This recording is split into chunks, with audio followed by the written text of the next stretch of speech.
सहनाववतु सहनौ भुनक्तु सह वीर्यङ्करवावहै तेजस्विनावधीतमस्तु मा विद्विषावहै।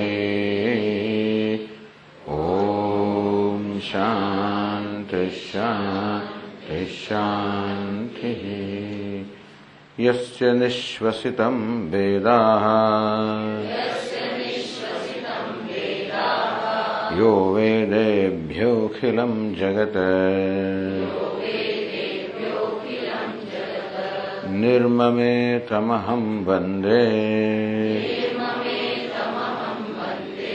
विद्यातीर्थमहेश्वरम्।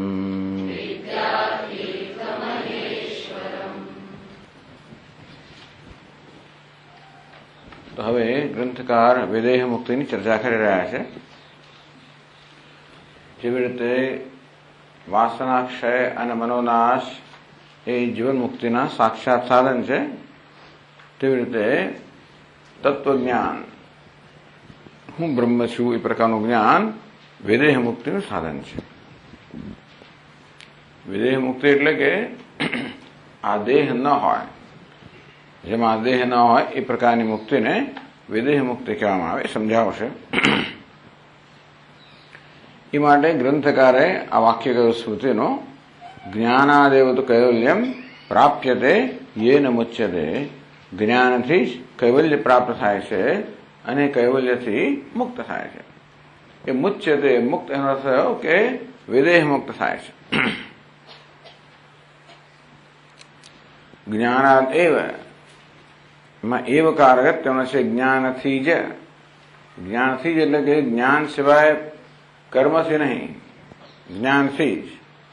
તદુપરાંત એ પણ કહ્યું કે જ્ઞાનથી એટલે એમાં વાસનાક્ષય કે મનોનાશ પણ નહીં, જ્ઞાનથી જ આ કૈવલ્ય રૂપી મુક્તિ પ્રાપ્ત થાય છે. કૈવલ્ય શબ્દનો અર્થ સમજાયો. કેવલસ્ય ભાવ કૈવલ્યમ, કેવલની સ્થિતિને કૈવલ્ય કહેવામાં આવ્યું. દેહાદિ રહિતત્વમ, કેવળ આત્મા જ હોય, દેહ રહિતનો આત્મા. અત્યારે દેહ સહિતનો આત્મા છે, દેહ રહિતનો આત્મા, એ સ્થિતિને કૈવલ્ય કહેવામાં આવ્યું. એ સ્થિતિને વિદેહ મુક્તિ કહેવામાં આવી. એટલે જ્ઞાનથી જ વિદેહ મુક્તિ પ્રાપ્ત થાય છે. એમાં કર્મની કે ઉપાસનાની કે પછી વાસનાક્ષય કે મનોનાશ વગેરેની પણ આવશ્યકતા નથી. યેન મુચ્યતે, યેન જ્ઞાન પ્રાપિત કેવલત્વેન કૃષ્ણબંધાત વિમુચ્યતે. જે જ્ઞાનથી, જે કૈવલ્યથી બધા પ્રકારના બંધથી મુક્ત થાય છે. બધા પ્રકારના બંધ એટલે શું? તો ગ્રંથકાર કે બંધને અનેક રીતે વર્ણવવામાં આવે છે. ક્યારેક અવિદ્યા ગ્રંથિ કહેવામાં આવે, ક્યારેક અબ્રહ્મત્વમ, બ્રહ્મ ન હોવાપણું એમ કહેવામાં આવે, ક્યારેક હૃદય ગ્રંથિ કહેવામાં આવે, ક્યારેક સંશય, ક્યારેક કર્મ, ક્યારેક હું સર્વ નથી એવું સર્વ ન હોવાપણું, ક્યારેક મૃત્યુ, ક્યારેક પુનર્જન્મ. આ રીતે બંધનનું વિવિધ રીતે વર્ણન કરવામાં આવે છે. અને ભિન્ન ભિન્ન ઉપનિષદમાં કહેવામાં આવ્યું કેવી રીતે આ ભિન્ન ભિન્ન પ્રકારનો બંધ જ્ઞાનથી નિવૃત્ત થાય છે. સાયમ વિદેહ મુક્તિ જ્ઞાનોત્પત્તિ સમકાલીના જ્ઞેય. પછી કહે છે કે આ વિદેહ મુક્તિ, વિદેહ મુક્તિ એટલે કે દેહ રહિત આત્માની સ્થિતિ. આ વિદેહ મુક્તિ છે જ્ઞાન સમકા, જેવું જ્ઞાન થાય, હું બ્રહ્મ છું પ્રકારનું જ્ઞાન થાય કે તરત જ આ વિદેહ મુક્તિ પ્રાપ્ત થાય છે. જીવન મુક્તિ તરત પ્રાપ્ત થતી નથી. જીવન મુક્તિ માટે તો જ્ઞાન ઉપરાંત વાસનાક્ષય અને મનોનાશ, એ જે પ્રતિબંધો બધા દૂર થાય ત્યારે જીવંત હોય, આ દેહ હોય, ત્યારે મુક્તિનો જે આનંદ છે તો આ વાસના લેવા નથી દેતી. જ્ઞાન થયું તો પણ આ વાસનાઓ કહો કે મનની બહિર્મુખતા કહો કે મનની ચંચળતા કે સંકલ્પ વિકલ્પ, એ આપણને એ જ્ઞાનનો આનંદ લેવા દેતી નથી. તેથી જ્ઞાનનો આનંદ લેવા માટે આ વાસનાક્ષય મનોનાશ જરૂરી છે. પરંતુ જયારે દેહ હોય જ નહીં, સ્થૂળ દેહ પણ ના હોય, સૂક્ષ્મ દેહ પણ ના હોય, ત્યારે વાસના વગેરે હોય જ નહીં. તેથી આ દેહ ન હોય તો આ પ્રકારના પ્રતિબંધકો રહેતા નથી. તેથી માત્ર જ્ઞાન પર્યાપ્ત છે વિદેહ મુક્તિ માટે. સાયમ વિદેહ મુક્તિ જ્ઞાનોત્પત્તિ સમકાલીના જ્ઞેયા. એ વિદેહ મુક્તિ તો જો જ્ઞાન થાય કે તરત જ એ વિદેહ મુક્તિ પ્રાપ્ત થાય છે. એટલે કે ફરી જન્મ ન લેવા રૂપી મુક્તિ, ફરી દેહને પ્રાપ્ત કરવો. આ દેહનો પ્રારબ્ધના ક્ષયને પરિણામે આ દેહ જ્યારે મૃત્યુ પામે ત્યાર પછી નવો દેહ ન પ્રાપ્ત કરવો, આ પ્રકારની સ્થિતિને વિદેહ મુક્તિ કહેવામાં આવે. એ વિદેહ મુક્તિ તો જ્ઞાન થોડે નક્કી થઈ ગઈ કે તો ફરી દેહ પ્રાપ્ત નહીં થાય. જીવન મુક્તિ માટે મેં કહ્યું તે પ્રમાણે આ મનોનાશ વગેરેની આવશ્યકતા છે, પરંતુ ફરી દેહ પ્રાપ્ત ન થાય એ માટે તો આ જ્ઞાન થયું એ પર્યાપ્ત છે. તેથી જ્ઞાન થયું કે તરત જ ફરી દેહ પ્રાપ્ત ન થવા રૂપે જે વિદેહ મુક્તિ છે એ તો પ્રાપ્ત થઈ ગઈ. બ્રહ્મણી અવિદ્યા આરોપિતાનામ એતેષામ બંધાનામ વિદ્યા વિનાશે સતી.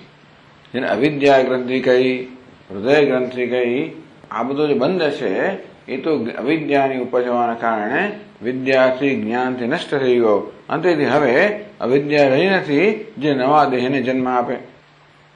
પુનઃ ઉત્પત્તિ અસંભવાત અનનુભવાત છે, એવો અનુભવ પણ નથી.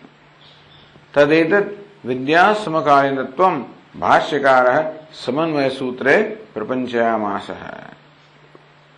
ભાષ્યકારે પણ આ વાતનો પ્રપંચ સમન્વય સૂત્રમાં કર્યો છે. ક્યાં કર્યો છે ખબર નથી પડતી, પણ ટૂંકમાં પણ કહે છે કે ભાષ્યકારે બ્રહ્મસૂત્રનું ચતુર્થ સૂત્ર છે જે ભાષ્ય રચ્યું છે એની અંદર આ વસ્તુ કે કેવી રીતે વિદ્યા પ્રાપ્ત થવાની સાથે જ મુક્તિ પ્રાપ્ત થાય છે એ વાત ભાષ્યકારે પણ ત્યાં વિસ્તારથી કહી છે. કદાચ વધારે સમય જોઈએ એ વસ્તુ શોધી કાઢવા માટે, પણ થોડીક મિનિટમાં હું શોધી શક્યો નથી એ કે વાક્યો થોડા જણાયા. વળી સૂત્ર તદ અધિગમે ઉત્તર પૂર્વ અઘયો અશ્લેષ વિનાશો તદ વ્યપદેશાત. એ સૂત્રમાં આપણે જોયું સવારે, તદ અધિગમે એ બ્રહ્મનું જ્ઞાન જયારે થાય ત્યારે ઉત્તર પૂર્વ અઘયો, ઉત્તર પૂર્વ, પૂર્વના પાપ એટલે સંચિત કર્મ, ઉત્તરના પાપ એટલે આગામી કર્મ, એ બંનેનો અશ્લેષ વિનાશો. આગામી કર્મ આ જ્ઞાની પુરુષને અડકતા જ નથી, અને જે સંચિત કર્મ છે એનું જ્ઞાન સાથે નાશ થઈ ગયો. તેથી તદ્વ્યપદેશાત એ પ્રકારે કથન કરવામાં આવે છે. અને તેથી પછીના દેહને જન્મ આપનાર કોઈ પરિબળ રહ્યું નથી.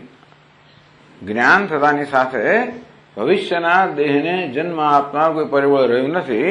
એટલા માટે દેહ ન હોવારૂપી જે વિદેહ મુક્તિ છે એ તો જ્ઞાનની સાથે જ નક્કી થઈ ગઈ. એટલે હવે આ ગ્રંથકાર વિદેહ મુક્તિનો જરાક પોતાની રીતે અર્થ કરે છે. એટલે કે અત્યારે જ વિદેહ મુક્તિ મળી ગઈ. વિદેહ મુક્તિનો પ્રચલિત જે અર્થ છે એના સંદર્ભમાં પ્રશ્ન કરવામાં આવે છે.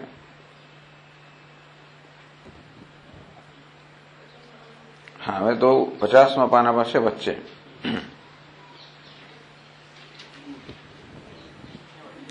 નનો વર્તમાન દેહ પાતાનંતર ભાવિની વિદેહ મુક્તિ ઇતિ બહવો વર્ણયંતી. ઘણા કહે છે કે વર્તમાન શરીરના પતન પછી જ વિદેહ મુક્તિ પ્રાપ્ત થાય. તમે કહો છો કે વિદેહ મુક્તિ પ્રાપ્ત થઈ ગઈ, તમે કહો છો કે જ્ઞાન થતાની સાથે વિદેહ મુક્તિ પ્રાપ્ત થઈ ગઈ, જ્યારે સામાન્ય રીતે એવું કહે છે બધા કે ભાઈ આ દેહ વર્તમાન દેહ છે જ્ઞાનીનો, એના પતન પછી વિદેહ મુક્તિ થાય. એટલે કહ્યું અહીંયા ઘણા કહે છે કે વર્તમાન શરીરના પતન પછી વિદેહ મુક્તિ પ્રાપ્ત થાય છે. ઇતિ બહુ વર્ણયંતી, એવું ઘણા બધા કહે છે. તથા ચ શ્રુતિ તસ્ય તાવદેવ ચિરમ યાવન્દ વિમોક્ષ્યે અથ સંપત્સ્યે ઇતિ. તો તથા ચ શ્રુતિ ભાઈ છાંદોગ્ય ઉપનિષદમાં કહેવામાં આવ્યું તસ્ય તાવદેવ ચિરમ, ત્યાં સુધી હજી એને વિલંબ છે. તસ્ય તાવદેવ ચિરમ, ત્યાં સુધી વિલંબ છે. એટલે કે વિદેહ મુક્તિ પ્રાપ્ત કરવામાં આ જ્ઞાની પુરુષને હજી વિલંબ છે.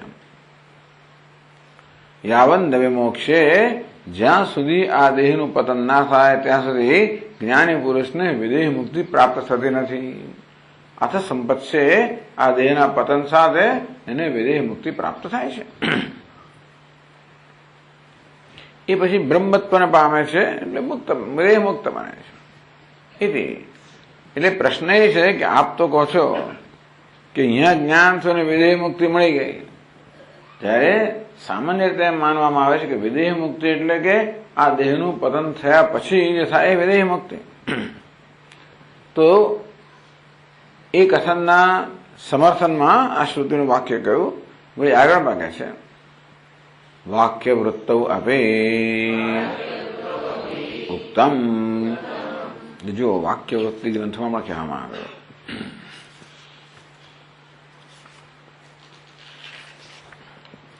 પ્રારબ્ધ કર્મ વેગેન જીવન મુક્તો યદા ભવેત કંચિત કાલમનારબ્ધ કર્મ બંધસ્ય સંક્ષયે નિરસ્તાતિશયાનંદમ વૈષ્ણવમ પરમં પદમ પુનરાવૃત્તિરહિતમ કૈવલ્યમ પ્રતિપદ્યતે. છેલ્લા બે શ્લોકો છે વાક્યવૃત્તિના.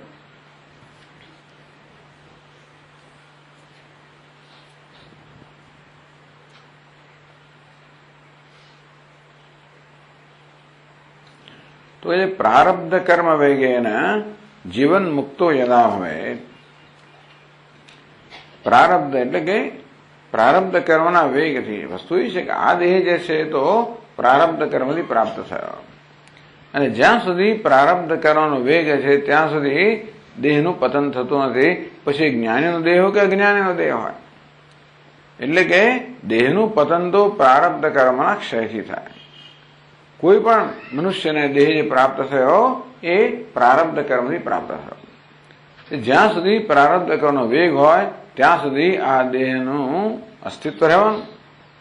દ્રષ્ટાંત આપે, જેમ કુંભાર ચાકડા પર પેલો ઘડો બનાવતો હોય, ચાકડો જોરથી ફેરવ્યો હોય, હવે ઘડાનું ઘડતર પૂરું થઈ ગયું એ લઈ લે, પરંતુ ચાકડાને જે પેલો ફેરવેલો છે એનો વેગ તો ચાલુ જ રહેવાનો છે.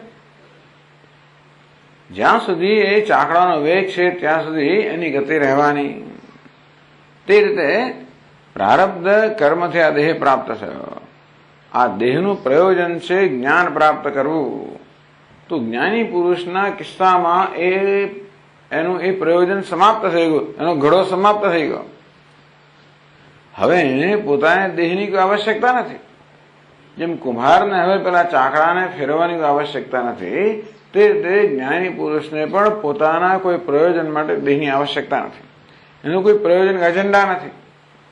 છતાં પણ ચાકડાનો વેગ જેમ ચાલુ રહે, જ્યાં સુધી એનો વેગ ન થાય ત્યાં સુધી એની ગતિ ચાલુ રહે, તેવી રીતે પ્રારબ્ધનો વેગ હોય ત્યાં સુધી આ દેહનું અસ્તિત્વ પણ ચાલુ રહે. બીજું દ્રષ્ટાંત પણ આપે છે કે ભાઈ ધનુષ્યમાંથી બાણ આપણે છોડ્યું, એની ગતિ હોય ત્યાં સુધી બાણનો એનો વેગ હોય, મોમેન્ટમ હોય ત્યાં સુધી એ બાણની ગતિ રહેવાની. ક્યારેક વચ્ચે કશુંક આવે અને બાણને વચ્ચે કંઈક અવરોધ આવે તો પણ વળી જ્યાં સુધી એનામાં વેગ છે તે ગતિની ચાલુ રહેવાની. તે રીતે આ દેહની ગતિ પણ ચાલુ રહેવાની. અજ્ઞાની હોય કે જ્ઞાની હોય, કારણ કે દેહ તો પંચમહાભૂતનો બનેલો છે, એટલે પંચમહાભૂતના જે નિયમો હોય નિયમોના અંતર્ગત છે. જેમ કે કોઈ પણ ભારે પદાર્થ હોય એ ગુરુત્વાકર્ષણને કારણે નીચે પડે, આ દેહમાં પડે. જેનો દેહ હોય એનો ખરો, જ્ઞાની હોય કે અજ્ઞાની ન હોય, પણ આ નિયમો આ દેહને લાગુ પડે છે, ગુરુત્વાકર્ષણ વગેરે વગેરે. તે પ્રારબ્ધ એક નિયમ છે. કે આ દેહ પ્રારબ્ધ કર્મને કારણે પ્રાપ્ત થયો છે અને તેથી પ્રારબ્ધ કર્મનો વેગ હોય ત્યાં સુધી આ દેહનું અસ્તિત્વ ચાલુ રહેવાનું. તેથી હવે જ્ઞાની પુરુષને જ્ઞાન થઈ ગયું, આ દેહનું પ્રયોજન તો સિદ્ધ થઈ ગયું, છતાં પણ આ દેહ કે એની માટે ટૂંકમાં જ્ઞાન થયું ના થયું એ આ દેહ હોવા ન હોવું નક્કી ના કરે, પ્રારબ્ધ નક્કી કરે. એટલે કહ્યું પ્રારબ્ધ કર્મ વેગેન જીવન મુક્તો યદા ભવેત. તેથી હવે એ જીવંત છે અને મુક્ત પણ છે. જ્ઞાન થયું માટે મુક્ત છે અને પ્રારબ્ધ છે માટે જીવંત છે, એટલે જીવન મુક્ત છે. પ્રારબ્ધ અને જ્ઞાન આ બંનેનું સાથે હોવાના કારણે આ જીવન મુક્ત નામની એક હવે હસ્તી તૈયાર થઈ. કંચિત કાલમ અથારબ્ધમ કર્મમંદસ્ય અથ આરબ્ધમ કંચિત કાલમ. તો પછી કેટલોક સમય સુધી આ પ્રારબ્ધ કર્મ તો રહેવાનું. કદા તસ્ય તર્હિ વિદેહ કૈવલ્યમિદાશંક્ય ફલો ભોગૈ અનારબ્ધ કર્મ અનારબ્ધ કર્મવત નિવૃત્ત આરબ્ધ કર્મ. તો જ્યાં સુધી આ પ્રારબ્ધ કર્મનો ભોગનો ક્ષય નથી થયો ત્યાં સુધી આ શરીર ચાલુ રહે, એ થાય એટલે વિદેહ કૈવલ્યમ. તો કંચિત કાલમ અથ આરબ્ધ કર્મ બંધસ્ય સંશય. પ્રારબ્ધ કર્મ બંધ છે એનું જયારે ક્ષય થાય. નિરસ્ત અતિશય આનંદમ વૈષ્ણવમ પરમમ પદમ પ્રતિપદ્યતે. અને તો એ કૈવલ્યસ્ય પ્રેપ્સિતત્વમ નિરસ્ત અતિશય આનંદમ. એ કયા પદને પ્રાપ્ત કરે? વૈષ્ણવમ પરમમ પદમ પ્રતિપદ્યતે. વૈષ્ણવ એટલે ભગવાન વિષ્ણુ કે સર્વવ્યાપી પરમાત્માનું જે પરમ પદ છે એને પ્રાપ્ત કરે. એ કેવું પદ છે? નિરસ્ત અતિશય આનંદમ. એવું આનંદ જેમાં કોઈ અતિશયતા નથી, એટલે કે અનંત આનંદ. અનંત આનંદ સ્વરૂપ જે પરમાત્માનું સર્વવ્યાપી પરમાત્માનું જે પદ છે એટલે એનું સ્વરૂપ છે એને પ્રાપ્ત કરે. એને જ કૈવલ્યમ પ્રતિપદ્યતે, એને કૈવલ્યમ કહેવામાં આવ્યું.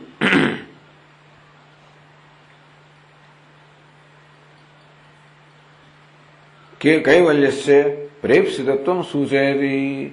જે પદની બધા ઈચ્છા રાખે એ પ્રકારનું પદ કયું?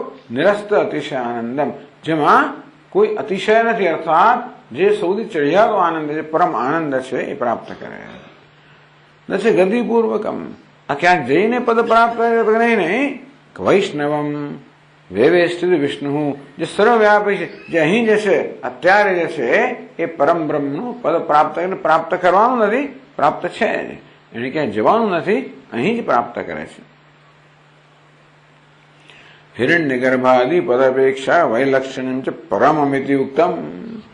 હિરણ્ય ગર્ભનું બ્રહ્મલોક પણ ઉત્તમ છે, પણ આ તો પરમમ સર્વશ્રેષ્ઠ.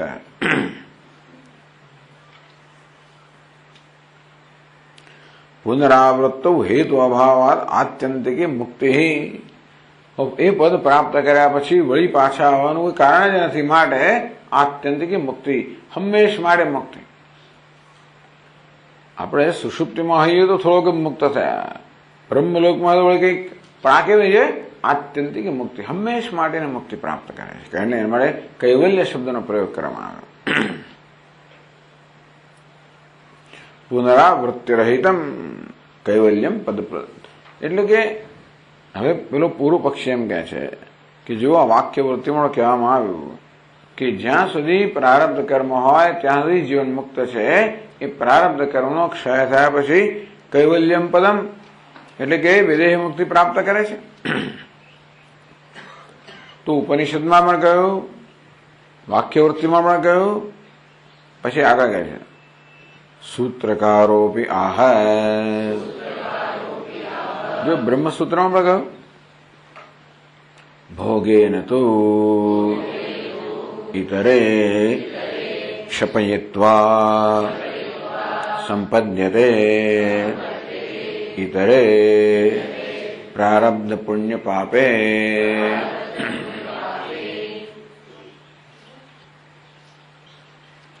ભોગેન તો ઇતરે ક્ષપયિત્વા સંપદ્યતે. ઇતરે તો અન્યે તો અનારબ્ધે પુણ્ય પાપે. એ કે છે ભોગથી પેલા બે જે છે ને ઇતરે ત્રણ પ્રકારના કર્મ છે. પ્રારબ્ધ કર્મ, સંચિત કર્મ અને આગામી કર્મ.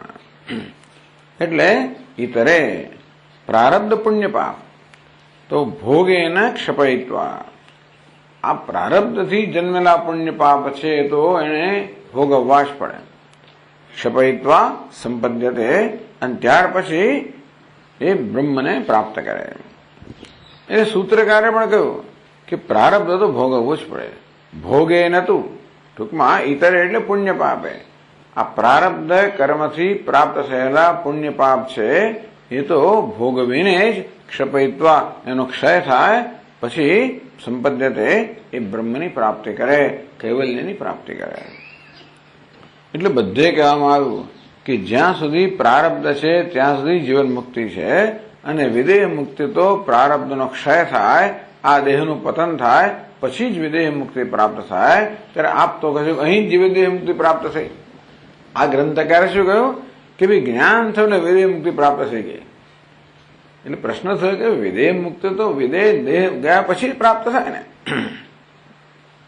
હજી એક આગળ કહે છે વસિષ્ઠોપી આહ. જો વસિષ્ઠ રામાયણમાં કહ્યું છે, બધે કહ્યું છે જીવન મુક્ત પદમ ત્યક્ત્વા સ્વદેહે કાલસાત્કૃતે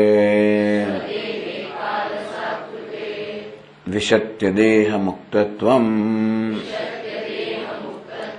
પવનો સ્પંદતામિવ. આ બધું કહીને આપણને જીવન વિદેહ મુક્તિનો સરસ ખ્યાલ આપી દે છે. પૂર્વ પક્ષ હોય ગમે તે પક્ષ હોય, પણ આ રીતે શાસ્ત્રમાં વિદેહ મુક્તિ વિશે શું કહેવાયું છે એનું સરસ સંકલન કરવામાં આવ્યું. છાંદોગ્ય ઉપનિષદ પ્રસિદ્ધ વાક્ય છે કે જ્યાં સુધી પ્રારબ્ધ આ દેહનું પતન થયું નહીં ત્યાં સુધી હજી જ્ઞાની પુરુષનો વિલંબ છે, અને આ દેહનો પાર થાય પછી જ એ કૈવલ્યને પ્રાપ્ત કરે. વાક્યવૃત્તિમાં કહ્યું, બ્રહ્મસૂત્રમાં કહ્યું અને યોગ વાસિષ્ઠમાં કહ્યું જીવન મુક્ત પદમ ત્યક્ત્વા સ્વદેહે કાલસાત્કૃતે. આ પોતાના દેહનું જયારે કાળ થઈ ગયું, ભસ્મસાદમ કાલસાત, આ દેહ પણ કાળ બની ગયો એટલે કે મૃત્યુ પામે, તો જીવન મુક્ત પદમ ત્યક્ત્વા, ત્યારે જીવન મુક્ત પદ છે ત્યાં સુધી જ્ઞાની જીવન મુક્ત પદ હતું એનો ત્યાગ કરીને વિદેહ મુક્ત પદ પ્રાપ્ત કરે. વિશદિ અદેહ મુક્તત્વમ, તો પછી અદેહ મુક્તત્વમ કે વિદેહ મુક્તત્વમ, જીવન મુક્તત્વ પદને છોડીને ત્યાગ કરીને એ વિદેહ મુક્તિ એ પ્રકારના પદને પ્રાપ્ત કરે. એટલે આ દેહના ત્યાગથી એ વિદેહ મુક્તિ પદ પ્રાપ્ત કરે. દૃષ્ટાંત આપ્યું પવન અસ્પંદતામિવ.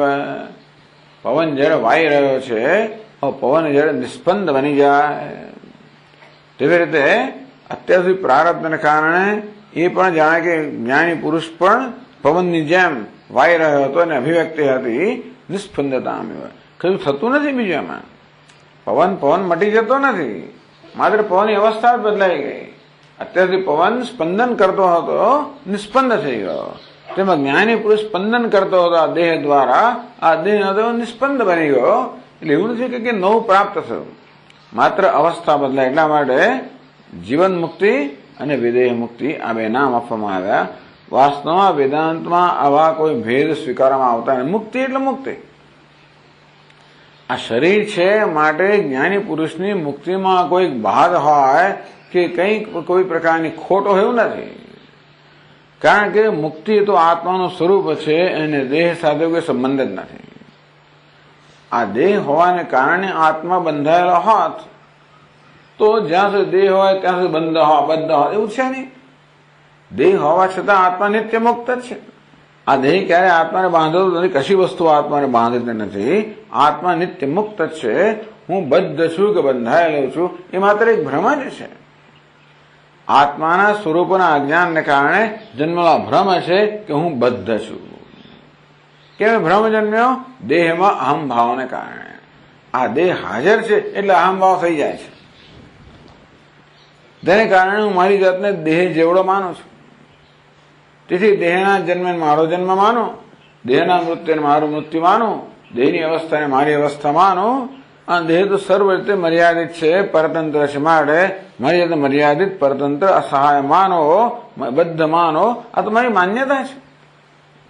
એટલે હું બદ્ધ છું, બંધાયેલો છું, એ કોઈ વાસ્તવિક હકીકત નથી, એ માત્ર માન્યતા છે, ભ્રમ જ છે.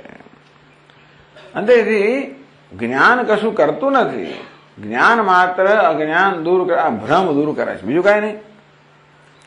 તો મનુષ્ય હું બદ્ધ છું એ પ્રકારના ભ્રમથી પીડાઈ રહ્યો છે, અને તત્વજ્ઞાન આત્માનું વાસ્તવિક જ્ઞાન જે છે માત્ર આ ભ્રમ દૂર કરે. એ મને મેં કોઈ બંધાયેલો છું, હું તો નિત્ય મુક્ત છું. જેમ પેલા 10મા છોકરા ભ્રમ છે, 10મો ખોવાઈ ગયો. એને ઉપદેશ કરવામાં આવે કે તું 10મો છે, ત્યારે માત્ર 10મો જડ્યો નથી, પરંતુ હું 10મો ખોવાઈ ગયો, હું 10મો નથી, એ પ્રકારનો ભ્રમ નિવૃત્ત થયો. અંતે રીતે હું પૂર્ણ નથી, હું અમર નથી, હું આનંદ નથી, એ પ્રકારનો ભ્રમ એ નિવૃત્ત થાય છે. એટલે આ દેહના હોવાથી આત્મા બંધાઈ જતો નથી, કે દેહના ન હોવાથી આત્મા મુક્ત થતો નથી.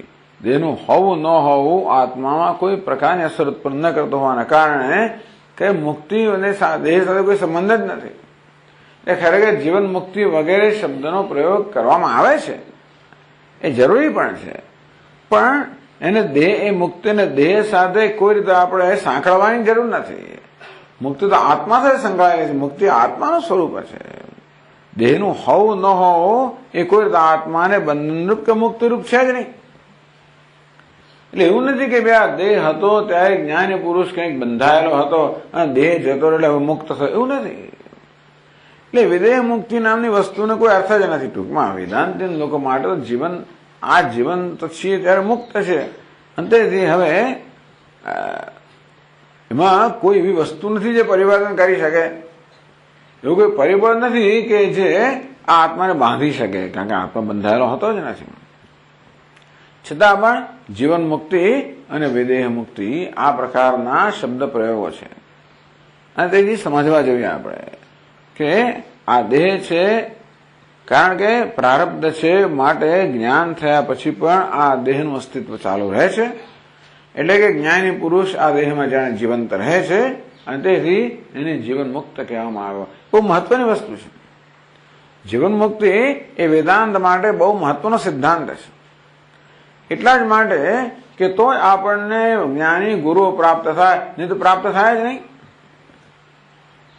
જો જ્ઞાન થવાની સાથે, મુક્તિ થવાની સાથે આ દેહનું પતન જ થઈ જતું હોત તો આપણને કોઈ જ્ઞાની ગુરુ મળે જ નહીં, તો અજ્ઞાન પરંપરા ચાલે પછી.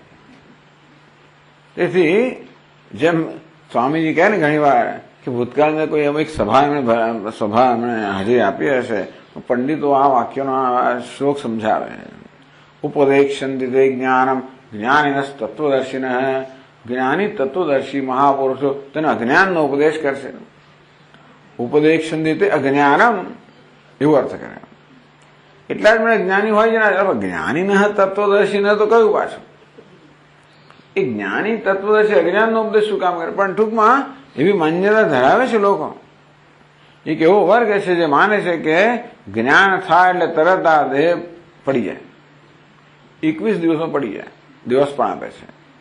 કારણ કે હવે આ દેહને હોવા માટે કોઈ પ્રયોજન નથી, તેથી આ દેહને જીવંત રાખનાર કોઈ પરિબળ રહ્યું જ નથી. અને તેથી જ્ઞાન થયું, આનું કામ પતી ગયું, દેહ પૂરો થઈ ગયો, ઉડી ગયો. પરંતુ એ વેદાંતનો જે મુખ્ય સિદ્ધાંત છે એમાં આનો સ્વીકાર નથી. કારણ કે આ દેહ છે એ અજ્ઞાનની ઉપજ કરી, અજ્ઞાનમાંથી એના પ્રારબ્ધની ઉપજ છે. તેથી પ્રારબ્ધ જ્યાં સુધી હોય ત્યાં સુધી જ્ઞાની પુરુષનો દેહ પણ ટકી જવાનો. અને પ્રારબ્ધનો ક્ષય તો ભોગથી જ થાય, એ સ્વય ન થાય. ઇતરે તો ક્ષપયિત્વા ભોગે ન તો ઇતરે ક્ષપયિત્વા. આ પ્રારબ્ધથી જન્મેલા પુણ્ય પાપ છે તો ભોગથી જ ક્ષીણ થાય, બીજી કોઈ ક્ષીણ ના થાય. આ રીતે જીવન મુક્તિનો સિદ્ધાંત કે જીવંત છે ત્યારે જ મુક્ત છે, અને તો જ આપણને આવા જ્ઞાની મહાપુરુષોનો સંગ પ્રાપ્ત થાય, એમનો ઉપદેશ પ્રાપ્ત થાય, તો જ જ્ઞાન પરંપરા હોઈ શકે ને. અને જ્ઞાન પરંપરા ન હોય તો બધા જ્ઞાની હોય. અને તો જ્ઞાન પરંપરાનું વાસ્તવમાં જ્ઞાન પરંપરા છે, અજ્ઞાન પરંપરા નથી, એ સિદ્ધ કરવા માટે અને જ્ઞાન આપણને પ્રાપ્ત થાય એ માટે પણ આ જીવન મુક્તિ અત્યંત આવશ્યક વસ્તુ. એટલા માટે આ ગ્રંથ જીવન મુક્તિ, વિદેહ મુક્તિ વાત તો બરાબર છે. વિદેહ મુક્તિ આપણા માટે મહત્વની છે નહીં, મર્યા પછી પણ લોકોને બહુ ચિંતા છે કે મર્યા પછી શું થશે, પાછું આવવાનું થશે નહીં થાય એવી ચિંતા. એટલા માટે આ પણ ચર્ચા કેટલાક લોકો માટે જરૂરી છે. કેટલાક લોકોને બહુ ચિંતા હોય મરીને શું થશે, પાછું તો નહીં આવવું પડે ને, આમ તો નહીં થાય ને, તેમને એવી જાતની તર્ક બધા કરતા હોય છે. એટલા માટે જરૂરી છે કે વિદેહ મુક્તિ ટૂંકમાં યદ ગત્વા ન નિવર્તન્તે તદ્ધામ પરમમ યસ્માદ ભૂયો ન જાયતે, જે પ્રાપ્ત કર્યા પછી ફરી જન્મવાનું નથી, એ કહેવું પણ આવશ્યક બને છે. આ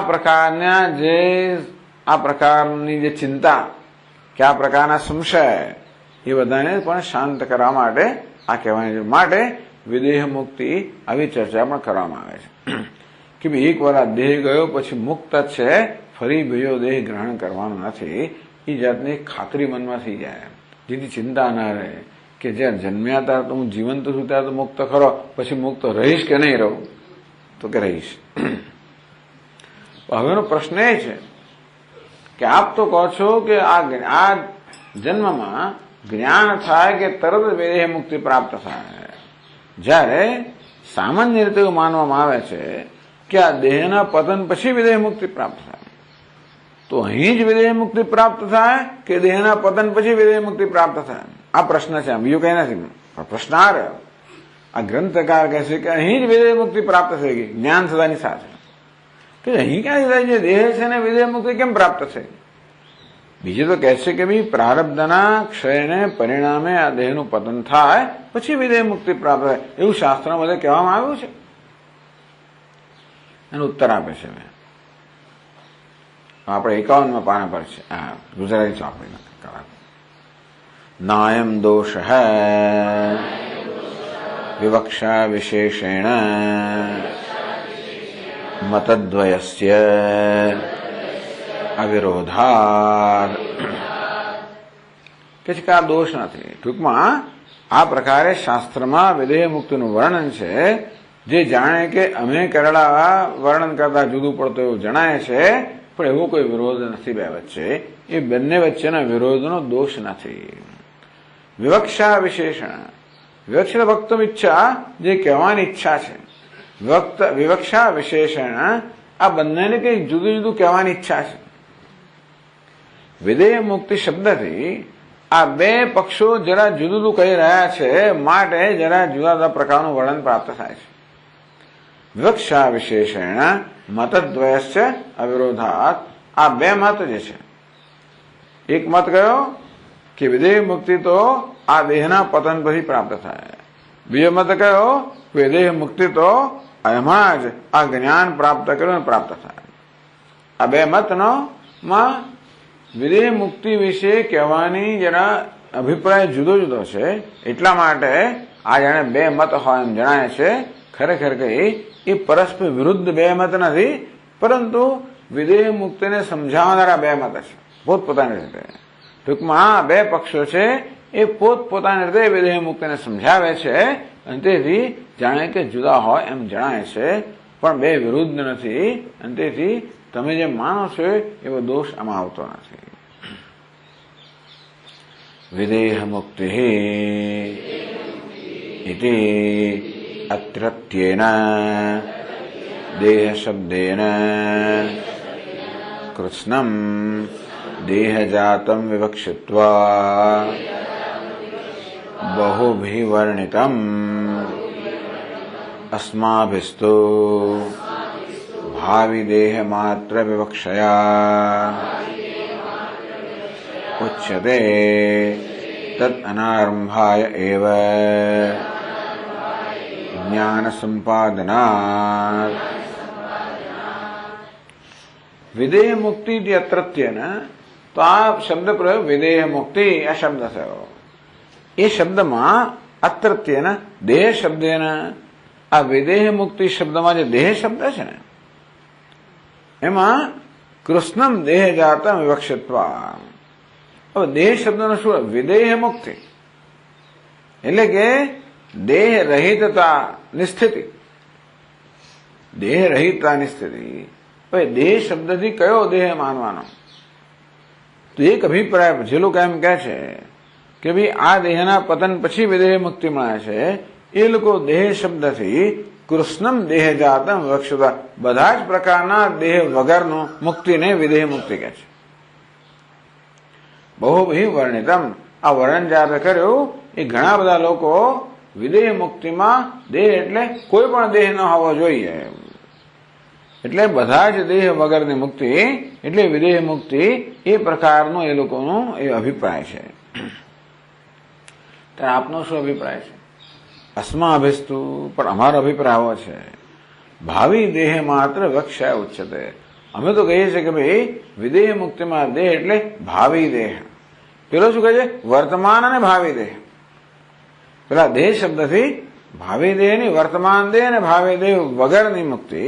જ્યારે અમે કહીએ છીએ કે વિદેહ મુક્તિ એટલે એ દેહ શબ્દથી માત્ર ભાવિ દેહ વગરની મુક્તિ, એને મેં વિદેહ મુક્તિ કહી. એ ભાવિ દેહ વગર તો એ તો વર્તમાનમાં પ્રાપ્ત થઈ ગયો. જ્ઞાન છે એટલે ભવિષ્યમાં દેહ મળવાનો નથી. એટલે કહે છે કે તદ અનારંભાય એવ જ્ઞાન સંપાદનાત. છેવટે જ્ઞાન સંપાદન કરવાનું પ્રયોજન શું છે? કે આપણને ભવિષ્યનો દેહ ના મળે. જ્ઞાન સંપાદન હેતુ એ નથી કે આ દેહ જતો રહે. જે કોઈ જ્ઞાન સંપાદન કરવા ઈચ્છે છે એને કહેવામાં આવે જ્ઞાન થતા તું ઉડી જઈશ ભાઈ, તો કે રાહ જો, યુલ બ્લિસ આઉટ, એવું અંગ્રેજીમાં કહે. જ્ઞાન થશે ને તું યુલ પોપ ઓફ, એમ જયારે કહેવામાં આવે કે અહીંથી તું વિદાય લઈ લઈશ તો ઘણા લોકો રાહ જોવે કે બરાબર આટલું આટલું કામ પતાવી દેવા તો પછી આપણે જ્ઞાન લઈશું, એવું કે. એટલે મુક્ત થવાની પાછળ, જ્ઞાન સંપાદન કરવાની પાછળ પણ પ્રયોજન એ છે કે મને ભવિષ્યમાં જન્મ ના થાય, હું આ જન્મ મૃત્યુના ચક્રમાંથી મુક્ત થવું, ભવિષ્યમાં મારે જન્મ ન લેવો પડે. કારણ કે જન્મ એટલે બધા પ્રકારની જંજાળ. જન્મ એટલે વૃદ્ધિ, ક્ષય, વૃદ્ધાવસ્થા, વ્યાધિ, મૃત્યુ, આ બધા દુઃખ આવવાના. જન્મ એટલે દેહ આવવાનો, દેહ બધી જંજાળ સાથે આવવાની. અને તેથી અમારે મુક્ત થવું છે એટલે હવે પછી જન્મવું નથી, એવું જ કે. એટલે જે જ્ઞાન સંપાદન કરવા ઈચ્છે છે એના મનમાં શું જરૂરિયાત છે? તો કે અમારો ફરી જન્મ ના થાય, મારે ફરી જન્મ નથી લેવો સ્વામી. બધા એવું કે, કોઈ નથી કહ્યું અત્યારે આ લઈ લો, એવું કોઈ નથી કહેતો. જે લોકો મુક્ત મોક્ષ માંગે કે સ્વામી ફરી નથી જન્મવો, આ લઈ લો એવું કોઈ કહેતું નથી. અને એવી તો કોઈની ઈચ્છા નથી હોતી. એટલે વિદેહ મુક્તિ, માણસ મુક્તિ ઈચ્છે છે, એને વિદેહ મુક્તિ ઈચ્છે છે. એ કયા પ્રકારની ઈચ્છે છે? કે મને ફરી દેહ ના મળવો જોઈએ. એટલે અમે એવો અર્થ કરીએ છીએ. માણસ જે મુક્તિ ઈચ્છે તો એ કે ફરી દેહ ના મળવો જોઈએ, એટલે ભાવિ દેહ વક્ષા, ભાવિ દેહ ન મળવો જોઈએ, ભાવિ દેહનો અભાવ. એ રીતે અમે વિદેહ મુક્તિ, એ દેહ શબ્દનો અર્થ ભાવિ દેહ મુક્તિ એવું કરીએ છીએ. જ્યારે પેલા કૃષ્ણમ સમગ્ર દેહ, વર્તમાન અને ભાવિ દેહ, એટલે એમની વિદેહ મુક્તિ વર્તમાન દેહ ત્યાં ન હોય, માત્ર વર્તમાન દેહ જાય પછી જ એમની વિદેહ મુક્તિ હોય. અમારી મુક્તિમાં, અમારી વિદેહ મુક્તિની વ્યાખ્યામાં માત્ર ભાવિ દેહ જ ન હોય, તેથી વર્તમાન દેહ હોય તો પણ એ ભાવિ દેહ ન હોવા પણ એની મુક્તિ તો પ્રાપ્ત થઈ ગઈ. સમજ પડી ને? આટલો સૂક્ષ્મ ભેદ છે બહેનો. પૂછી લેજો, ન સમજ ના પડે તો પણ, કે એના પર આ ચર્ચા ચાલે છે. પછીની ચર્ચા છે ને આ વસ્તુ પર ચાલે છે કે વિદેહ શબ્દનો, દેહ શબ્દનો શું અર્થ કરવો? કૃષ્ણ દેહ, વર્તમાન દેહ ને ભાવિ દેહ વગરની મુક્તિ, એવો એક અર્થ જે આગળ કહેવામાં આવ્યું. જ્યારે અમે જે અર્થ કરીએ છીએ માત્ર ભાવિ દેહની, એટલે વર્તમાન દેહ એ મુક્તિનો વિરોધી નથી, ભાવિ દેહ મુક્તિનો વિરોધી છે. જ્ઞાન થયું અને પછી આ દેહનું પતન થયું, પછી જન્મ લેવો પડે, તો એ દેહ છે ને એ તો મુક્તિનો વિરોધી છે. તો એ દેહ કેમ લેવો પડે?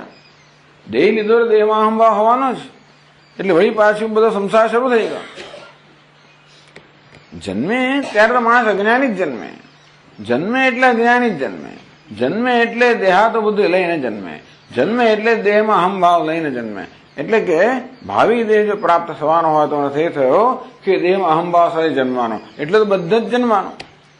એટલે આ દેહમાંથી અમદ મુક્ત થઈ ગયા છે. જ્ઞાનના પરિણામે આ દેહમાંથી તો અહંભાવ મુક્ત થાય, એટલે આ દેહ તો જ્ઞાન બંધનરૂપ છે જ નહીં. એટલે આ દેહનું હોવા પણ એની મુક્તિમાં કોઈ રીતનો અવરોધ નથી ઉત્પન્ન કર્યો. પણ ભાવિ દેહ આવે એનો અર્થ કે પાછું બંધાવાનો છે. એટલે ખરેખર તો મુક્તિ એટલે શું? ભાવિ દેહમાંથી મુક્તિ. એ રીતે મુક્તિનો અર્થ કરીએ તો જ્ઞાન થતાની સાથે એ પ્રકારની મુક્તિની એને નક્કી થઈ ગઈ કે હવે ભાવિ દેહ મળવાનો નથી, એ નક્કી થઈ ગયું જ્ઞાન થતાની સાથે. અને એ રીતે જ્ઞાન થતાની સાથે એને વિદેહ મુક્તિ પ્રાપ્ત થઈ. અયંતુ દેહ પૂર્વમેવ આરબ્ધ અતઃ જ્ઞાનેનાપી ન અસ્યારંભ વારયિતુમ શક્યતે. જો ભાઈ આ દેહ તો પૂર્વમેવ આરબ્ધ, આ દેહ તો પૂર્વના પ્રારબ્ધનું પરિણામ છે. તેથી જ્ઞાનથી પણ આ દેહ જવાનો નથી. આ દેહ કેમ જશે? પ્રારબ્ધ પૂરું થશે. જે કારણ છે દૂર થાય ત્યારે કાર્ય દૂર થાય. આ દેહ જે છે એનું કારણ પ્રારબ્ધ કર્મ છે. જ્યાં સુધી પ્રારબ્ધ કર્મ ત્યાં સુધી આ દેહ રૂપ કાર્ય ચાલુ રહેવાનું. એ પ્રારબ્ધ કર્મ ક્ષય થાય એટલે ત્યારે આ દેહ જશે, જ્ઞાનથી નહીં જાય. કારણ કે જ્ઞાનનું ન હોવા પણ આ દેહનું માત્ર કારણ નથી, પ્રારબ્ધ કારણ છે. એટલે આ દેહ તો પહેલા આરબ્ધ થઈ ગયો છે, તેથી એ જ્ઞાનથી પણ એનું નિવારણ નહીં થાય. એતદ દેહ નિવૃત્તિ હપી ન જ્ઞાન ફલમ અજ્ઞાનિનામપી આરબ્ધ કર્મ ક્ષયે તન્નિવૃત્તે. તો આ દેહ જે અજ્ઞાની પુરુષનો આ દેહ જે છે સમાપ્ત થઈ જશે એ જ્ઞાનને કારણે, તો કે ના, જ્ઞાનને કારણે નહીં, એ તો પ્રારબ્ધના ક્ષયને જ કારણે. ટૂંકમાં આ દેહની કોઈ પણ દેહની નિવૃત્તિ એ જ્ઞાનનું પરિણામ નથી, પ્રારબ્ધ કર્મના ક્ષયનું પરિણામ છે. કારણ કે અજ્ઞાની લોકોનો દેહ પણ નિવૃત્ત થઈ જાય છે ને, એનું પ્રારબ્ધનો ક્ષય થાય એટલે એનો દેહ પણ નિવૃત્ત થાય. તેથી આ દેહની નિવૃત્તિનું કારણ પ્રારબ્ધનો ક્ષય છે, જ્ઞાન કે અજ્ઞાન નથી. એટલે આ દેહ કોઈ હવે પ્રશ્ન રહ્યો નથી. જ્ઞાની પુરુષ માટે આ દેહ તો પ્રશ્ન નથી, એ તો જવાનો જ છે પ્રારબ્ધ કર્મના અંતે. પછીનો દેહ જે પ્રશ્ન છે એ દેહ પ્રાપ્ત ન થવો, એનું નામ વિદેહ મુક્તિ. એ વ્યાખ્યા અમે કરીએ છીએ. તમે કરો એ વ્યાખ્યા બરોબર છે, ખોટી નથી, પણ અમે જરા વધારે સૂક્ષ્મ વ્યાખ્યા કરીએ છીએ કે વિદેહ મુક્તિ માટે પણ એને રાહ જોવાની નથી, વિદેહ મુક્ત થઈ ગયો. આ પ્રકારની આ બધા પ્રશ્નોત્તર જાણી જોઈને કરે, જેથી આપણને આ બધી વસ્તુની સ્પષ્ટતા થાય કે ભાઈ જ્ઞાનથી શું થાય, પ્રારબ્ધથી શું થાય. દરેક વસ્તુ આ બહુ સમજ બહુ સ્પષ્ટ હોવી જરૂરી છે બધા માટે. તો તેથી આપણે જ્ઞાન થવાની સાથે શું અપેક્ષા રાખી શકીએ, જ્ઞાનનું શું કાર્ય છે, પ્રારબ્ધનું શું કાર્ય છે વગેરે આપણે સ્પષ્ટ સમજીએ એ આવશ્યક છે. તર્હિ વર્તમાન લિંગ દેહ નિવૃત્તિ જ્ઞાન ફલમસ્તો જ્ઞાનમંતરેણ તદ અનિવૃત્તે ઇતિ ચેદ. હજુ આપણો બે દેહ છે, એક સ્થૂળ દેહ છે, બીજો સૂક્ષ્મ દેહ છે. સૂક્ષ્મ દેહનું બીજું નામ છે લિંગ દેહ. એને સૂક્ષ્મ દેહ કહે છે કે લિંગ દેહ, સૂક્ષ્મ શરીર કે લિંગ શરીર એમ કહેતા હોય છે. તો હવે નિવૃત્તિ એટલે ભાવિ દેહની નિવૃત્તિ એટલે શું? ભવિષ્યમાં જન્મ ક્યારે ના થાય? ભવિષ્યમાં ત્યારે જન્મ ના થાય જ્યારે સૂક્ષ્મ દેહ પણ ના રહ્યો હોય. આ દેહ તો જાણે પ્રારબ્ધના ક્ષય સાથે જતો રહેવાનો. પણ સૂક્ષ્મ દેહનું શું, એ ચર્ચા કરે છે.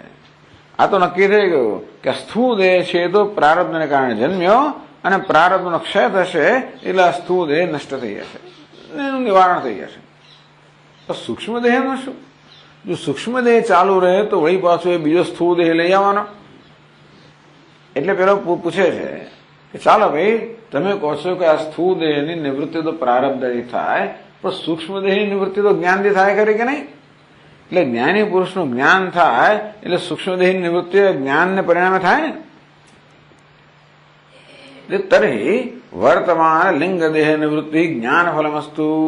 તો હવે જ્ઞાનીનું જે વર્તમાન જે સૂક્ષ્મ દેહ છે એની તો જ્ઞાનથી નિવૃત્તિ થવાય ને. કઈ તો પ્રારબ્ધથી જન્મ્યો નથી, સૂક્ષ્મ દેહ તો અનાદિકાળથી છે, માટે એનો જન્મ થતો નથી. જન્મ માત્ર સ્થૂળ દેહનો જ થાય છે. કોઈ પણ જીવાત્માનો જન્મ થાય ત્યારે ખાલી સ્થૂળ દેહનો જન્મ થાય, સૂક્ષ્મ દેહનો નહીં. મનઃસ્થાની ઇન્દ્રિયાણી પ્રકૃતિ સ્થાની કરશતી શરીરમ યદવાપ્નોતિ યચ્ચાપ્યુત્ક્રામતીશ્વર ગૃહીત્વૈતાની સંયાતિ વાયુર્ગંધા નિવાસયાત. 15મા અધ્યાયમાં સ્પષ્ટ વર્ણન કરવામાં આવ્યું કે અહીંથી જયારે આ દેહમાંથી વિદાય લે છે એટલે ઉત્ક્રામંતમ ઉત્ક્રમણ જયારે થાય ત્યારે મનઃસ્થાન ઇન્દ્રિયાણી પ્રકૃતિ સ્થાની કરશતી. આ જીવાત્મા મન સહિત બધી ઇન્દ્રિયો એટલે કે સૂક્ષ્મ શરીરને એના સ્થાનમાંથી ખેંચીને શરીરમ યદ વાપનોતી બીજો દેહ જયારે પ્રાપ્ત કરે ત્યારે આ બધું લઈને જાય છે. એટલે આપણો સ્થૂળ દેહ તો પ્રારબ્ધના પરિણામે છે, પણ સૂક્ષ્મ દેહ તો ચાલુ જ છે જ્ઞાનના પરિણામે. તો પ્રશ્ન એ થયો કે ભાઈ સ્થૂળ દેહનું નિવારણ તો પ્રારબ્ધ થયું, પણ સૂક્ષ્મ દેહનું શું થાય? તો જ્ઞાન થવાથી સૂક્ષ્મ દેહની નિવૃત્તિ થાય કે ના થાય જ્ઞાની પુરુષની? એ કહે છે ચાલો ભાઈ, જ્ઞાનથી આ સ્થૂળ શરીર નિવૃત્તિ ના થતી હોય તો છેવટે સૂક્ષ્મ શરીર નિવૃત્તિ તો ખરી કે નહીં? જ્ઞાન મંત્રેણ તદ. કારણ કે જ્યાં સુધી માણસને જ્ઞાન થયું નથી, અજ્ઞાની છે, ત્યાં સુધી નવો જન્મ લીધા કરે. એટલે આનો આ જ સૂક્ષ્મ દેહ એક પછી એક સ્થૂળ દેહ ગ્રહણ કર્યા કરે. જ્યાં સુધી જ્ઞાન અને કર્મ હોય ત્યાં સુધી એ પ્રક્રિયા ચાલુ રહેવાની. આપ કહો છો જ્ઞાની પુરુષ નવો દેહ ધારણ કરતો નથી, એ નવો સ્થૂળ દેહ ધારણ કરતો નથી, એનો અર્થ એને સૂક્ષ્મ દેહ પણ નહીં હોવો જોઈએ. એટલે કે આ જ્ઞાની પુરુષના માત્ર સ્થૂળ દેહ નહીં પણ સૂક્ષ્મ દેહની પણ નિવૃત્તિ થવી જોઈએ, તો જ એને ફરી જન્મ ના થાય. આ દેહ તો બધાનો જવાનો જ છે, જ્ઞાની કોઈ અજ્ઞાની હોય તો ફરી જન્મ ક્યારે ના થાય? સૂક્ષ્મ દેહ પણ ના હોય ત્યારે. તો આ જ્ઞાનથી જો વિદેહ મુક્તિ પ્રાપ્ત થઈ, એનો અર્થ એ કે જ્ઞાનને કારણે ફરી જન્મ ન લેવાનો હોય તો તમારે એ સમજવું કે જ્ઞાનને કારણે સૂક્ષ્મ દેહની પણ નિવૃત્તિ થઈ ગઈ, તો પછી જીવી ના શકે.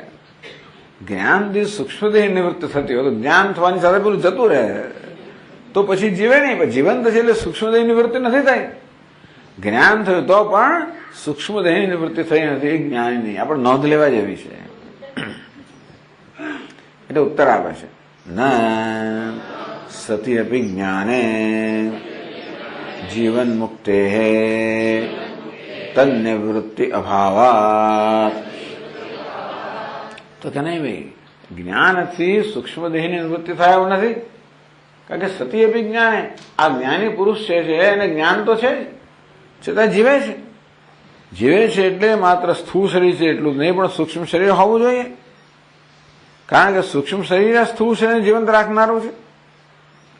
તેથી જ્ઞાનીનું સ્થૂળ અને સૂક્ષ્મ શરીર બંને છે. એનો અર્થ એ થયો કે જ્ઞાન થયા છતાં પણ સ્થૂળ શરીર તો નથી જ ગયું, તો સૂક્ષ્મ શરીર પણ નથી ગયું. સતી અભિજ્ઞાને જીવન મુક્ત હે. જીવન મુક્ત છે, જીવંત છે. મુક્ત અવસ્થા જીવંત છે, માટે તદ નિવૃત્તિ નથી. આ સૂક્ષ્મ દેહની નિવૃત્તિ થઈ નથી, એટલે જ્ઞાનથી સૂક્ષ્મ દેહની નિવૃત્તિ પણ થતી નથી.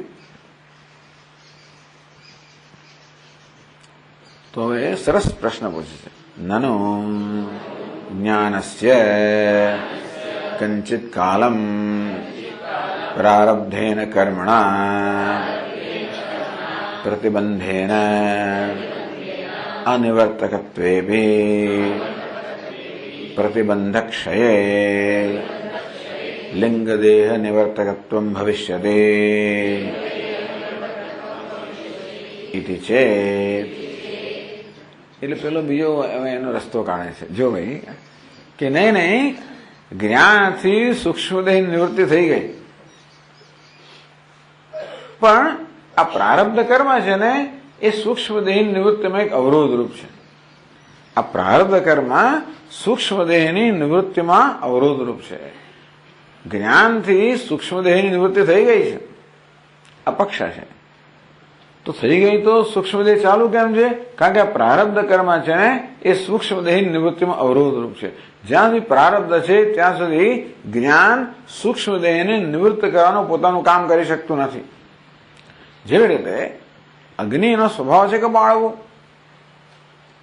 પરંતુ ઘણીવાર એવા મંત્ર હોય છે, મંત્ર મણિ ઔષધિ બધું હોય છે જે અગ્નિની બાળવાની શક્તિને કુંઠિત કરી નાખે છે, એવું કહેવાય છે.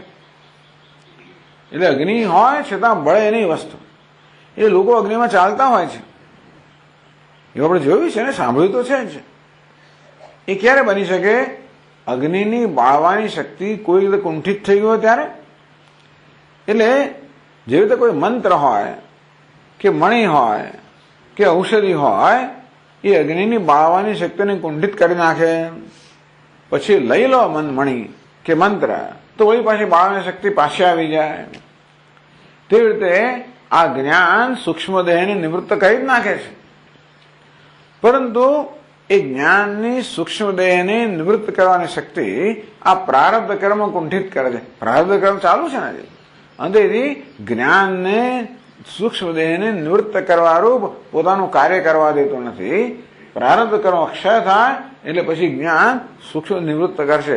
એવું ખરું કે નહીં? આ પ્રશ્ન છે, આ ઉત્તર નથી, આ પ્રશ્ન છે. અને બહુ એકદમ ઇન્ટેલિજન્ટ, એટલે બહુ સૂક્ષ્મ પ્રશ્ન છે. એવું તો ના હોય ને કે જ્ઞાન કે આપ કહો છો જ્ઞાનથી મુક્ત થઈ ગયો અને ફરી જન્મવાનું નથી. ફરી ન જન્મવાનું તો આ સ્થૂળ દેહ સૂક્ષ્મદેહ પણ ના જ હોવો જોઈએ ને. એટલે જ્ઞાનની સૂક્ષ્મદેહ નિવૃત્તિ સ્વીકારવી જ પડે, પૂર્વ પક્ષી કહે છે. પણ જીવન મુક્ત છે બતાવે છે કે જે જ્ઞાન છે ને તો સૂક્ષ્મદેહ છે, મારે જ્ઞાનથી સૂક્ષ્મદેહ નિવૃત્ત થઈ નથી. તો કે ના, જ્ઞાન સૂક્ષ્મદેહ નિવૃત્ત કરે પણ પ્રારબ્ધ છે ને એક અવરોધ રૂપ છે, એ અવરોધ જશે એટલે જ્ઞાન તરત સૂક્ષ્મદેહ નિવૃત્ત કરે. એવું ખરું કે નહીં? એટલે ઉત્તર આપે છે ના. તો કે ના, એવું નથી. પંચપાદિકા આચાર્યેણ યતઃ જ્ઞાનમ અજ્ઞાનસ્ય એવ નિવર્તકમ.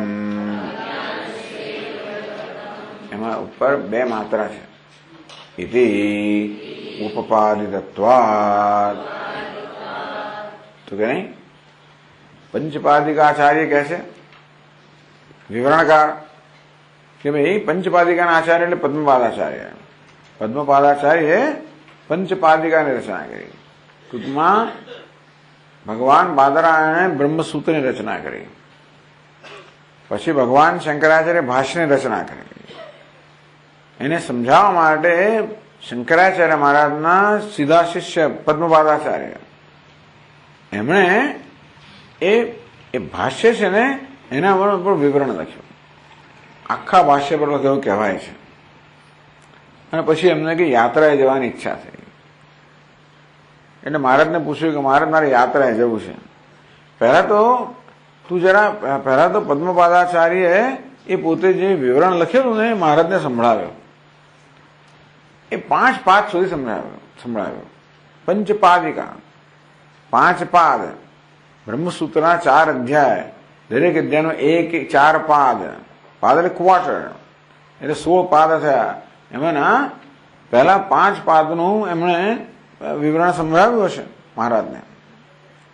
પછી ત્યાં સુધી અટક્યું હશે.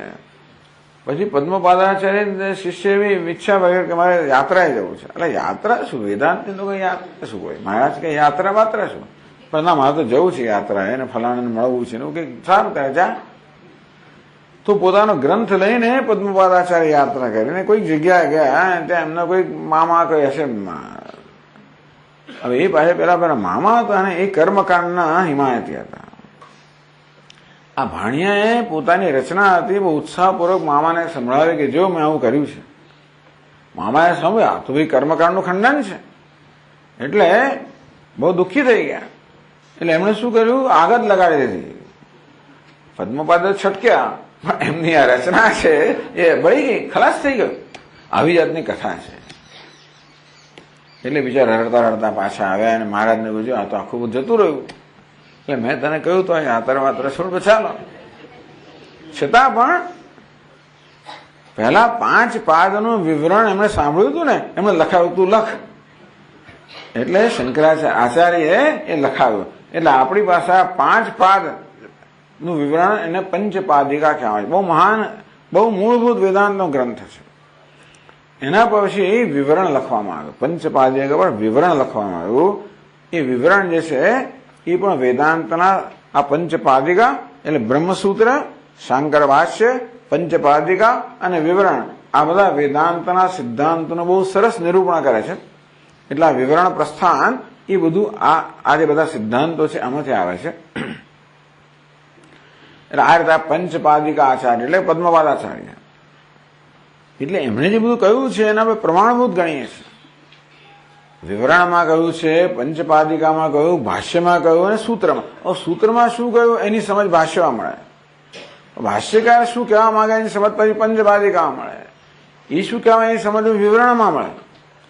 એટલા માટે આ બધું સાહિત્ય જે છે એ વેદાંત માટે પ્રમાણભૂત ટ્રીટીઝ કે પ્રમાણભૂત ગ્રંથ બની ગયો. એટલે એમાંથી આ વાક્ય કહે છે કે પંચપાદિકા આચાર્ય છે. એટલે પદ્મપાદાચાર્યએ તો લખ્યું, સ્પષ્ટ કહ્યું છે કે જ્ઞાનમ અજ્ઞાન સેવ નિવર્તકમ. જ્ઞાન માત્ર અજ્ઞાન દૂર કરે, બીજું કશું દૂર ના કરે. પ્રકાશ માત્ર અંધકાર દૂર કરે, બીજું કઈ નહીં. અંતે રીતે જ્ઞાન માત્ર અજ્ઞાનને નિવૃત્ત કરે, બીજા કશા નહીં. એટલે આ જ્ઞાન જે છે એ આ સૂક્ષ્મ શરીર આ બધા નિવૃત્ત ના કરે, પ્રારબ્ધને નિવૃત્ત ના કરે, સૂક્ષ્મ શરીર દેહને નિવૃત્ત ના કરે, પ્રારબ્ધ નિત્ર બધું જતું રહ્યું હોત. અજ્ઞાનની ઉપજ તો ખરી છે વારે. આ સ્થૂળ દેહ સૂક્ષ્મ બધું અજ્ઞાનની ઉપજ છે, પણ ઉપજને દૂર ના કરે, અજ્ઞાન દૂર કરે, એની ઉપજને દૂર ના કરે, એવું કહ્યું છે. એટલે પ્રશ્ન કરે છે, તર્હિ લિંગ દેહ નિવૃત્તે કિમ સાધનમ ઇતિ ચેત. તો પછી આ સૂક્ષ્મ દેહ છે કે લિંગ દેહ છે જ્યાં એની નિવૃત્તિ કેવી થાય? જો સ્થૂળ દેહની નિવૃત્તિ તો પ્રારબ્ધથી સ્થૂળ દેહ પ્રાપ્ત થયો, એટલે પ્રારબ્ધને ભોગવવાથી સ્થૂળ દેહની નિવૃત્તિ થાય. તો સૂક્ષ્મ દેહ તો અનાદિકાળથી ચાલતો આવ્યો છે. હવે અજ્ઞાનની ઉપજ કરી, પણ આપ કહો છો અજ્ઞાનથી દૂર ના થાય, અજ્ઞાન જાય તો એ દૂર ના થાય, તો હવે એની દૂર કોણ કરે? તર્હિ લિંગ દેહ નિવૃત્તે કિમ સાધનમ. તો લિંગ દેહ કે સૂક્ષ્મ દેહ છે એની નિવૃત્તિનું સાધન શું? ઇતિ ચેત, એવો પ્રશ્ન હોય તો એનો ઉત્તર આપવામાં આવે છે, સામગ્રી નિવૃત્તિ ઇતિ બ્રૂમઃ. તો કે જો ભાઈ એની સામગ્રી નિવૃત્ત થાય તો જે વસ્તુ જો સર્જાઈ હોય એ દૂર થાય તો વસ્તુ દૂર થાય. જેવી રીતે તંતુદાહે પટદાહ. આ વસ્ત્ર જે છે ને એ તંતુમાંથી બનેલું છે. તંતુ દૂર થઈ જાય તો વસ્ત્ર દૂર થઈ જાય. આ વસ્ત્રની સામગ્રી કઈ છે? તંતુ. તંતુ એટલે શું? દોરા, તાર. તાર બરાબર છે, તાર. આ વસ્ત્ર છે ને એ તારનું બનેલું છે ને. તેથી વસ્ત્રને દૂર કરવા માટે, વસ્ત્રનો નાશ કરવા માટે એ જે સામગ્રીનો નાશ થવો જોઈએ. એટલે તારનો નાશ થાય કે તાર લઈ લેવામાં આવે તો વસ્ત્ર રહે નહીં. તો તારને સામગ્રી કહેવાય જેમાંથી વસ્ત્ર બનેલું છે. માટીને સામગ્રી કહેવાય જેમાંથી ઘડો બનેલો છે. એટલે સામગ્રીની નિવૃત્તિ થાય તો વસ્તુની નિવૃત્તિ થાય. તે રીતે આ સૂક્ષ્મ દેહ જે છે એ જે સામગ્રીમાં બનેલો હોય એ સામગ્રી દૂર થાય તો સૂક્ષ્મ દેહ પણ નિવૃત્ત થાય. એટલે કે છે સામગ્રી નિવૃત્તિ લિંગ દેહ નિવૃત્તિ સાધનમ. આ લિંગ દેહ નિવૃત્તિ માટે એની સામગ્રી નિવૃત્ત થાય એ સાધન છે. એટલે હવે સમજાવે છે કે નિવૃત્તિ બે પ્રકારની છે. દ્વિવિધમ હિ કાર્ય નિવર્તકમ વિરોધી સદ્ભાવ સામગ્રી નિવૃત્તિશ્ચ ઇતિ. તો કોઈ પણ વસ્તુને નિવૃત્ત કરવા માટે, દૂર કરવા માટે, નષ્ટ કરવા માટે બે ઉપાય છે. કોઈ વસ્તુનો આપણે નાશ કરવો હોય, જેમ કે ઉંદર, એ ક્યારે જાય તો વિરોધી સદ્ભાવ, એનો વિરોધી આવે જેમ કે બિલાડી તો જતું રહે. એક રીત છે. તો એ કે દ્વિવિધમી કાર્ય નિવર્તકમ, કોઈ પણ કાર્ય હોય, કશી વસ્તુ હોય, એને નિવૃત્ત કરવાના બે ઉપાય છે. એક તો વિરોધી સદ્ભાવ હોય, એ વસ્તુનો વિરોધી આવે તો પણ જતું રહે. જેમ કે અંધકાર, એ નિવૃત્ત કેમ થાય? એનો વિરોધી પ્રકાશ આવે એટલે અંધકાર નિવૃત્ત થાય. એટલે નિવૃત્ત કરવાની આ એક રીત કઈ છે? વિરોધી સદ્ભાવ. અંધકારને નિવૃત્ત કરવો હોય તો વિરોધી પ્રકાશ લઈ આવો, એ નિવૃત્ત થાય. એટલે ઘણી વસ્તુ આ પ્રકારે પોતાના વિરોધી એનાથી નિવૃત્ત થઈ જાય. આ એક પદ્ધતિ અપનાવવામાં આવતી હોય દુનિયાની અંદર. ટૂંકમાં કોઈ નિવારણ કરવું હોય તો વિરોધીને લઈ આવો. એવું તો મોટા મોટા કોર્પોરેશન બધી બહુ જગ્યાએ કરવામાં આવતું હોય છે. કોઈને કાઢવું હોય તો શું શું કરવું હોય, જાત જાતની પદ્ધતિ. એક આ પદ્ધતિ છે. કઈ પદ્ધતિ? તો કે વિરોધી સદ્ભાવ. વિરોધીને લઈ આવો. ઉંદર હોય તો બિલાડી લઈ આવો તો ઉંદર ભાઈ ત્યાં ટકે નહીં. એક રીત થઈ. બીજું છે સામગ્રી નિવૃત્તિ છે. અને બીજું, જે સામગ્રીમાંથી વસ્તુ બની હોય એ સામગ્રી નિવૃત્ત થઈ જાય તો વસ્તુ નિવૃત્ત થઈ જાય. જેમ કે આ પટ કે વસ્ત્ર છે, એ તંતુનો બનેલો છે, તંતુ દૂર થઈ જાય તો વસ્ત્ર દૂર થઈ જાય. આ બીજી રીત છે. વસ્તુનો વિરોધી પણ હોઈ શકે, જેમ કે આગ, અગ્નિ લઈ આવ્યો તો વસ્ત્ર બળી જાય, એ પણ એક વિરોધી. આમ વસ્તુનો વિરોધી અગ્નિ છે, એ અગ્નિ હોય તો વસ્ત્ર નિવૃત્ત થઈ જાય. અથવા આ વસ્ત્રની સામગ્રી તંતુ છે, એ તંતુ કે તાર દૂર થઈ જાય તો પણ વસ્ત્ર દૂર થઈ જાય.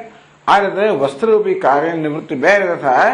વિરોધીને લાવીએ, વિરોધી હોય તો, અથવા તો સામગ્રી નિવૃત્તિ થાય તો. એ પોતે દ્રષ્ટાંત આપે છે. ચાલો એટલે તદ્યથા વિરોધિના વાયુના તૈલવર્તી સામગ્રી નિવૃત્ત્યાવા દીપો નિવર્તતે. સરસ દ્રષ્ટાંત આપ્યું. આ દીવાની જ્યોત છે, નિવૃત્તિ બે રીતે થાય. વિરોધીના વાયુના, આ વાયુનો ઝપાટો આવે, જે આ જ્યોતનો વિરોધી છે, એ વાયુનો ઝપાટો આવે તો પણ આ જ્યોત બુઝાઈ જાય. અથવા જ્યોતની સામગ્રી, એ સામગ્રી તૈલવર્તી સામગ્રી નિવૃત્ત્યા. આ જ્યોત ક્યાંથી ચાલે? તેલ હોય, દિવેટ હોય, દિવેટ, તેલ વગેરે આ દીવાની સામગ્રી છે.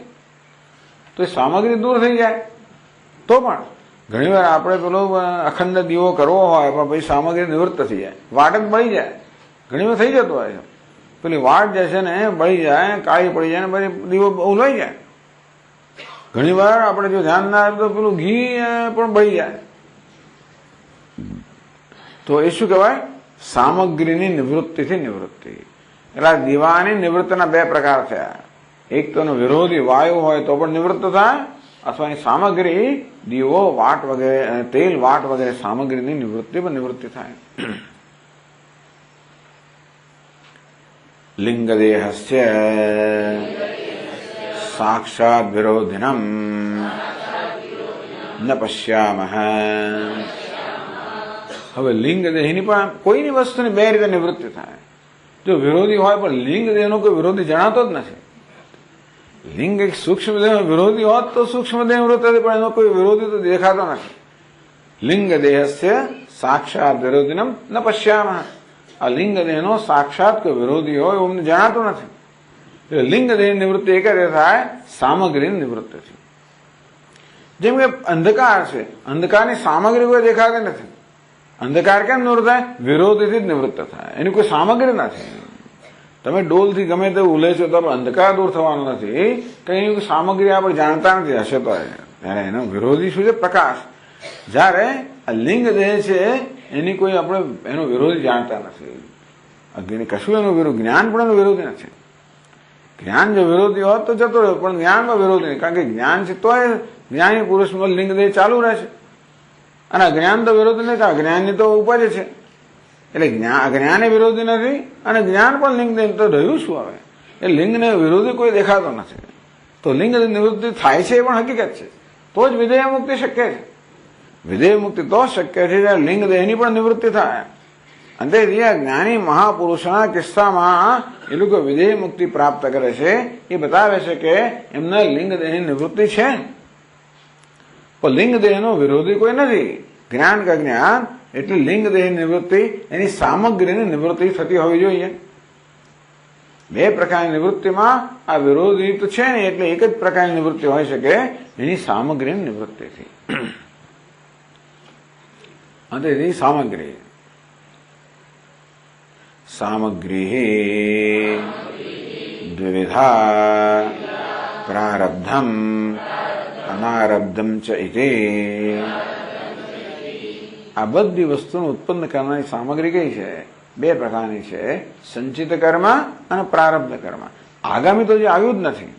અત્યારે વર્તમાનમાં શું છે? સંચિત એટલે પૂર્વમાં સંચિત કરેલા કર્મ અને પ્રારબ્ધ કર્મ. આ બે પ્રકારની સામગ્રી છે જેમાંથી આ લિંગ દેહ સર્જાયા હોય. તાભ્યામ ઉભાભ્યામ અજ્ઞાનિનામ લિંગદેહ ઇહામૂત્ર ચ અવતિષ્ઠતે. હવે અજ્ઞાની લોકોનો લિંગદેહ ચાલુ જ રહે છે. એટલે સામગ્રી કઈ હોય? વર્તમાનમાં અજ્ઞાનીનો લિંગદેહ ચાલુ રાખનાર પ્રારબ્ધ છે. માત્ર પ્રારબ્ધ જ નહીં, મર્યા પછી લિંગદેહ ચાલુ હશે. પ્રારબ્ધ ગયા પછી લિંગદેહ ચાલુ રહેશે. એનો થઈ થયો કે પેલું સંચિત કર્મ જે હજી એના ખાતામાં છે એ પેલા લિંગદેહને ચલાવતો હોવું જોઈએ. એનો અર્થ એ થયો કે લિંગ દેહ કે સૂક્ષ્મ દેહ છે એને ચાલુ રાખનારી સામગ્રી આ બે પ્રકારની છે, પ્રારબ્ધ કર્મ અને સંચિત કર્મ. પ્રારબ્ધ કર્મ વર્તમાનમાં ચાલુ રાખે છે, કઈ સંચિત કર્મ જે આવ્યું નથી. અને સંચિત કર્મ ભવિષ્યમાં ચાલુ રાખે છે. એટલા જ માટે તાભ્યામ ઉભાભ્યામ અજ્ઞાનામ લિંગદેહ ઇહામૂત્ર છે અવતિષ્ઠતે. એટલા જ માટે અજ્ઞાની પુરુષોનો લિંગ દેહ કે સૂક્ષ્મ દેહ છે એ અહીં અને ભવિષ્યમાં ચાલુ રહે છે. આ જન્મમાં અને પછીના જન્મમાં અજ્ઞાની મનુષ્યનો લિંગ દેહ ચાલુ રહે છે. કારણ કે આ દેહમાં પ્રારબ્ધ કર્મને ચલાવે છે અને ભવિષ્યના દેહમાં સંચિત કર્મ ચલાવે છે. તેથી આ પ્રારબ્ધ કર્મ અને સંચિત કર્મ એ લિંગ દેહ ચાલુ રાખનારી સામગ્રી છે.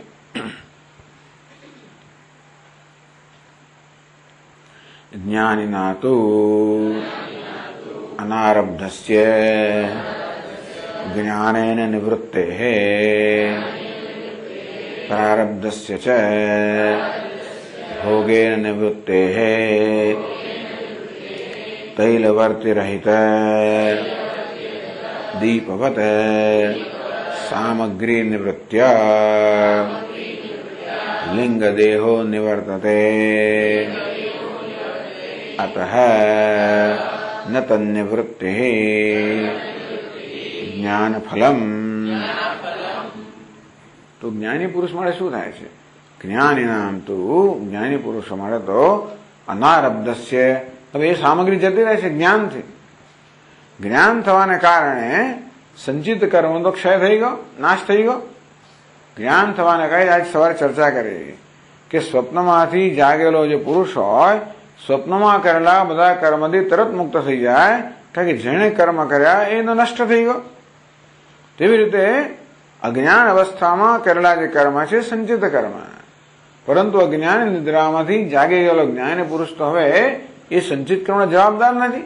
એટલા માટે અજ્ઞાન નિદ્રામાંથી જાગ્યા એટલે સંચિત કર્મનો જ્ઞાનથી નાશ થઈ ગયો અને પ્રારબ્ધ કર્મનો ભોગથી નાશ થશે. એટલે આ દેહ પૂરો થાય એટલે જ્ઞાનીનું સંચિત કર્મ જતું રહ્યું, પ્રારબ્ધ કર્મ જતું રહ્યું, આગામી કર્મ જતું રહ્યું. અંતેથી આ લિંગ દેહને ચાલુ રાખનારી કોઈ સામગ્રી રહી નહીં. એટલા માટે આ સ્થૂળ દેહના અંત સાથે લિંગ દેહનો પણ અંત આવવાનો. કારણ સ્થૂળ દેહનું કારણ છે પ્રારબ્ધ, પણ સૂક્ષ્મ દેહનું કારણ છે સંચિત કર્મ. એટલે પ્રારબ્ધનો ક્ષય ભોગથી થયો, સંચિત કર્મનો ક્ષય જ્ઞાનથી થયો. અંતેથી આ લિંગ દેહની જે સામગ્રી હતી એ સામગ્રી રહેતી નથી. એટલા માટે જ્ઞાની પુરુષ માટે લિંગ દેહ રહેતો નથી આ સ્થૂળ દેહના અંત પછી. એટલે કહ્યું જ્ઞાની નામ તું અનારબ્ધસ્ય, જ્ઞાન અનારબ્ધ કહો કે સંચિત કહો.